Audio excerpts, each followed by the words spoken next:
മാത്യു കുഴൽനാടൻ സർക്കാർ ഭൂമി കയ്യേറിയെന്ന വിജിലൻസ് കണ്ടെത്തൽ ശരിവെച്ച് റവന്യൂ വകുപ്പ്. മാത്യു കുഴൽനാടൻ സർക്കാർ ഭൂമി കയ്യേറിയിട്ടുണ്ട്. മാത്യു കുഴൽനാടൻ്റെ കൈവശമുള്ള ആധാരത്തിലുള്ളതിലും 50 സെന്റ് ഭൂമിയാണ് അധികമായി കണ്ടെത്തിയത്. ഉടുമ്പൻചോല ലാൻഡ് റവന്യൂ തഹസീൽദാർ ജില്ലാ കളക്ടർക്ക് റിപ്പോർട്ട് നൽകി. കഴിഞ്ഞ ദിവസം തൊടുപുഴ മുട്ടത്തുള്ള ഇടുക്കി ജില്ലാ വിജിലൻസ് ഓഫീസിൽ വിജിലൻസ് ഡിവൈഎസ്പി ഷാജു ജോസിന്റെ നേതൃത്വത്തിൽ 3 മണിക്കൂറോളം മാത്യു കുഴൽനാടൻ MLAയെ ചോദ്യം ചെയ്തതിൽ ഗുരുതരമായ കണ്ടെത്തലുകളാണ് വിജിലൻസിന് ലഭിച്ചത്.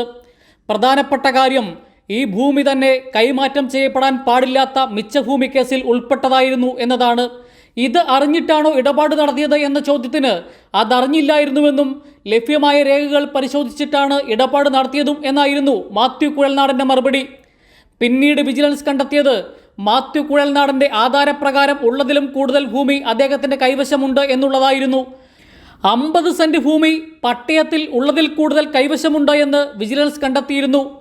ഈ കണ്ടെത്തലിനെ തുടർന്ന് വിജിലൻസ് വിഭാഗം താലൂക്ക് സർവേയറുടെ സഹായത്തോടെ നടത്തിയ സർവേയിലാണ് കൈവശം വച്ചിരിക്കുന്ന ആധാരപ്രകാരമുള്ള ഭൂമിയോടൊപ്പം 50 സെന്റോളം സർക്കാർ ഭൂമി അനധികൃതമായി കൈവശപ്പെടുത്തിയിട്ടുണ്ട് എന്ന് കണ്ടെത്തിയത്. തുടർന്ന് വിജിലൻസ് വിഭാഗം ഉടുമ്പൻചോല ലാൻഡ് റവന്യൂ തഹസീൽദാർക്ക് റിപ്പോർട്ട് നൽകി. ഈ റിപ്പോർട്ട് വിശദമായി പരിശോധിച്ചതിൽ അനധികൃതമായി സർക്കാർ ഭൂമി കൈവശപ്പെടുത്തിയതായി റവന്യൂ വകുപ്പിനും ബോധ്യപ്പെട്ടു. ഇതോടെയാണ് തുടർ നടപടികൾ തേടി ലാൻഡ് റവന്യൂ തഹസീൽദാർ ഇടുക്കി ജില്ലാ കളക്ടർക്ക് റിപ്പോർട്ട് നൽകിയിരിക്കുന്നത്.